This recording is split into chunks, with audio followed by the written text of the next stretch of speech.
Sebenarnya Indonesia sedang banyak urusan untuk memperkuat armada perangnya dengan mengincar Su-35, F-15, Eagle II, dan Rafale. Baik Rafale, Su-35, dan F-15 ialah jet tempur utama yang bisa meningkatkan kekuatan pertahanan Indonesia secara signifikan. Namun Indonesia rupanya tak cukup punya Rafale. Negeri ini ingin punya jet tempur asli buatan anak bangsa, yakni KF-21 Boramae. KF-21 Boramae sendiri merupakan lanjutan dari program kerjasama pembuatan jet tempur Indonesia-Korea Selatan yang awalnya bernama KFX atau IFX. Peluncuran KF-21 Boramae sendiri juga dihadiri oleh Menhan Prabowo Subianto di Seoul beberapa waktu lalu. Dikutip dari Yonhap, Kamis 26 Agustus 2021, Indonesia sempat menunggak pembayaran proyek ini dan menarik para insinyurnya kembali ke tanah air.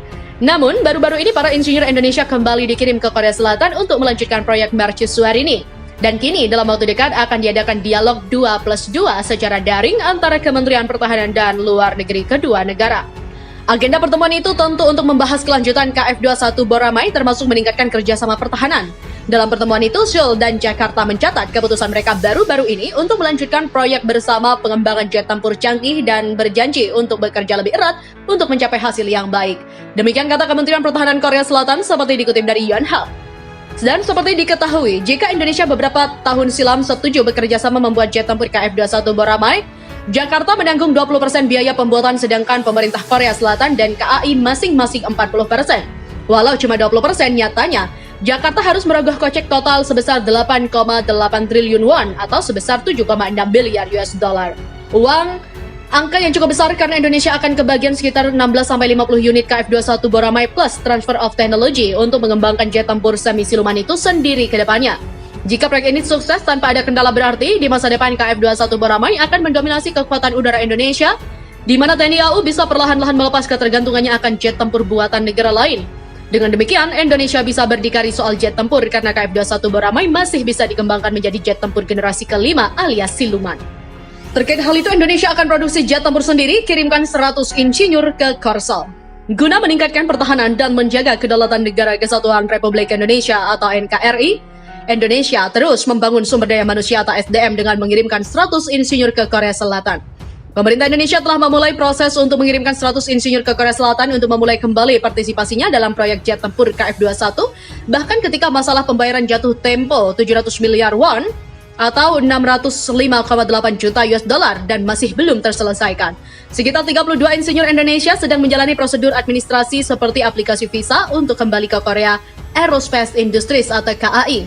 Dimulai dengan 32 insinyur, sekitar 100 personel juga akan kembali ke pabrik Saseon pada akhir tahun setelah Jakarta menegaskan kembali komitmennya terhadap proyek tersebut awal tahun ini.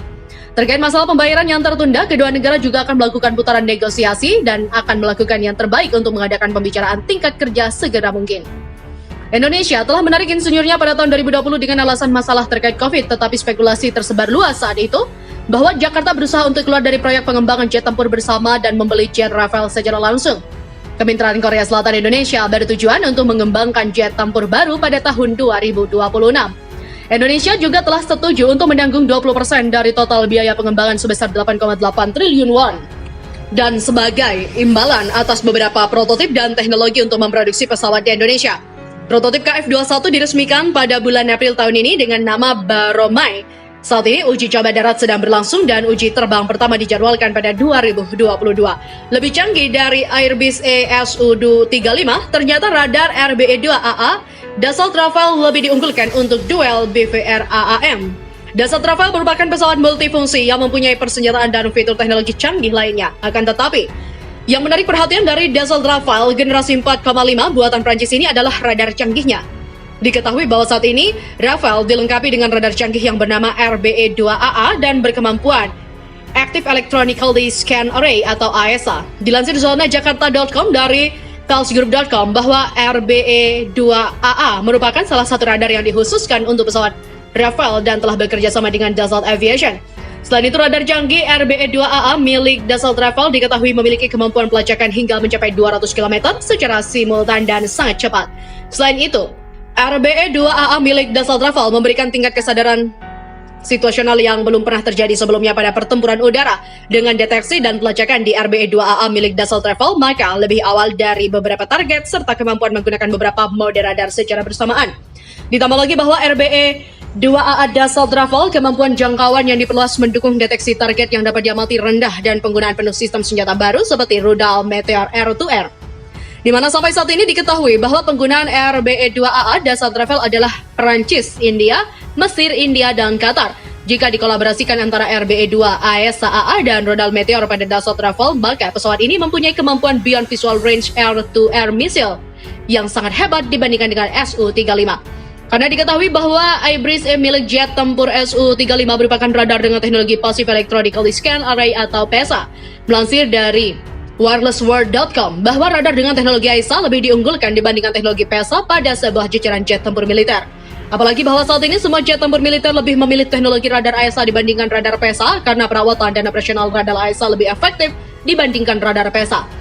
Akan tetapi memang bahwa radar AESA jauh lebih mahal jika disandingkan dengan radar PESA, akan tetapi kemampuannya untuk melacak dengan cepat dan presisi jangan ditanyakan lagi. Diketahui bahwa pesawat tempur yang menggunakan radar AESA lebih tangguh dibandingkan pesawat tempur dengan teknologi radar PESA karena lebih tahan dari serangan jaminan elektronika oleh musuh. Dan jika seandainya Dassault Rafale disandingkan dengan Su-35 untuk pertempuran udara jarak jauh, maka diduga bahwa Dassault Rafale adalah pemenangnya. Akan tetapi, jika berhadapan dengan pertempuran udara jarak dekat, maka diduga Su-35 adalah pemenangnya. Dan semua kembali lagi pada skill dan kemampuan pilot dalam mengoperasikan pesawatnya. Ditambah lagi adalah iklim dan juga cuaca menjadi faktor yang dipertimbangkan. Terkait hal itu, Indonesia akan produksi jet tempur sendiri, kirimkan 100 insinyur ke Korsel. Guna meningkatkan pertahanan dan menjaga kedaulatan Negara Kesatuan Republik Indonesia atau NKRI, Indonesia terus membangun sumber daya manusia atau SDM dengan mengirimkan 100 insinyur ke Korea Selatan. Pemerintah Indonesia telah memulai proses untuk mengirimkan 100 insinyur ke Korea Selatan untuk memulai kembali partisipasinya dalam proyek jet tempur KF-21, bahkan ketika masalah pembayaran jatuh tempo 700 miliar won atau 605,8 juta US dollar dan masih belum terselesaikan. Sekitar 32 insinyur Indonesia sedang menjalani prosedur administrasi seperti aplikasi visa untuk kembali ke Korea Aerospace Industries atau KAI.